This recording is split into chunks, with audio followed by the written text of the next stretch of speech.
Hoy me pregunta cuál es el valor correcto para el ángulo en esta función. ¿Cómo lo resolverían?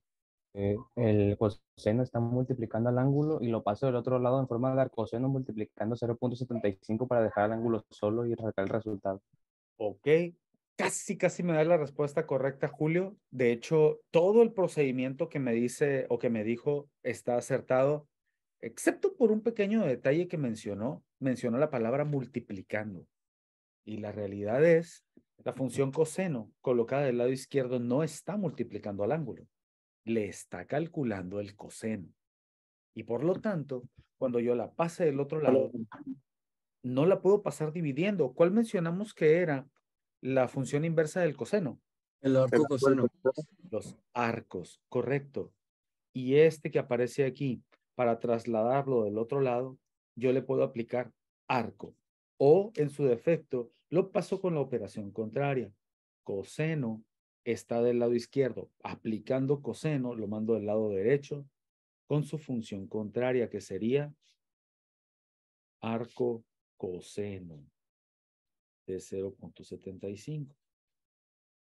Si lo revisamos en la calculadora, lo podemos encontrar como coseno a la menos 1 de 0,75.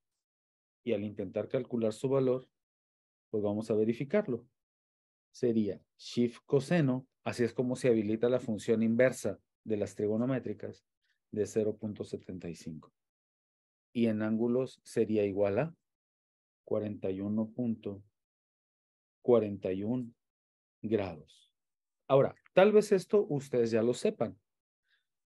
Aquí hay una tecla que me convierte los grados a grados, minutos y segundos.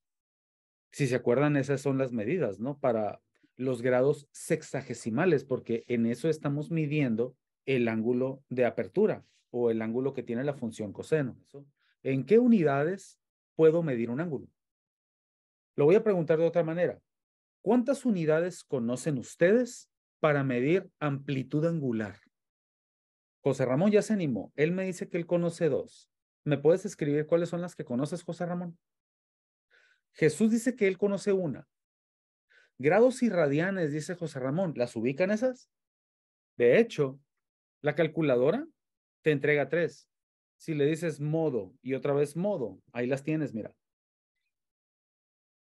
Te da grados sexagesimales, radianes, y estos se llaman gradianes. Y en el resultado que nosotros obtuvimos ahorita, que fue este, pues al momento que yo le doy clic en la tecla de conversión para grados, minutos y segundos, pues ahí me la da, mira. Si yo quisiera hacer la transformación de este valor a grados, minutos y segundos, yo lo leería como 41 grados, 24 minutos y 34.6 segundos. De hoy, ¿qué variantes me puede presentar? Con esto mismo que aparece aquí, si el coseno del ángulo vale 0,75, a mí se me ocurriría, por ejemplo, preguntarte aquí, ¿qué longitud tiene el cateto opuesto?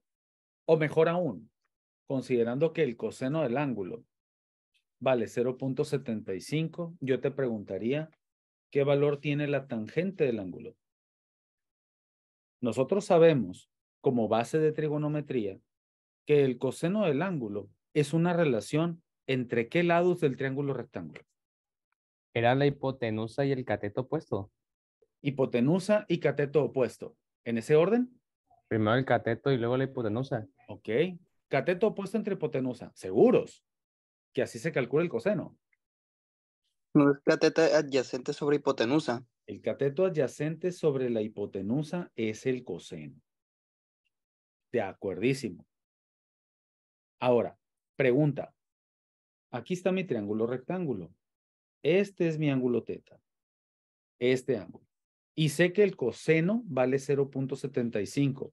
Y ya me dijeron que era cateto opuesto entre hipotenusa. La pregunta es, ¿cuánto vale el cateto adyacente y cuánto vale la hipotenusa? La relación cateto adyacente entre hipotenusa es el coseno. Si tú tienes una relación como esta y le colocas un 1 debajo, ¿qué le pasa al 0,75? Sigue valiendo lo mismo. Sigue valiendo lo mismo. No le pasa nada, dice Jesús.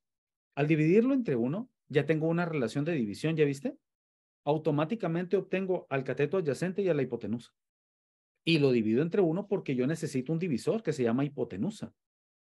A partir de ahí, puedo determinar que la hipotenusa vale 1 y el cateto adyacente vale 0.75. Y ya me dijeron que para obtener el cateto opuesto, pues lo puedo hacer por Pitágoras, haciendo cateto opuesto al cuadrado es igual a hipotenusa al cuadrado menos cateto adyacente al cuadrado, ¿cierto?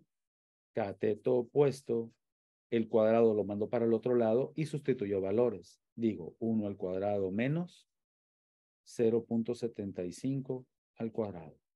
Y resuelvo. 1 al cuadrado es 1 menos 0.75 al cuadrado, ¿cuánto me da? Es 0.4375. El cateto opuesto lo obtengo con la raíz cuadrada de ese valor. Significa que el cateto opuesto vale 3.6614. Ya tengo el cateto opuesto. Ya tengo el cateto adyacente. ¿Por quién me preguntaron? Por la tangente. ¿Y cuál es la relación para calcular la tangente del ángulo? Los leo. Cateto opuesto entre adyacente. Cateto opuesto entre cateto adyacente. Por eso lo tuve que calcular. 0.6614 entre 0.75. La tangente del ángulo es igual a ¿cuánto? 0.88. Esa es una forma. Si a mí desde el inicio me piden la tangente del ángulo a partir de aquí, es tan sencillo como que yo haga tangente del ángulo. Pero para poder hacer eso, tengo que calcular el ángulo primero. Ángulo que no tengo. Ahora, solo por curiosidad, observen lo siguiente. ¿Cómo se lee la cantidad que tengo a la derecha? Son 0.75, ¿qué? Unidades. No, pero ya tienes más o menos por dónde empezar a buscar. No son unidades. Unidades son aquí en el 0. Aquí a la derecha, ¿qué son? Centésimos.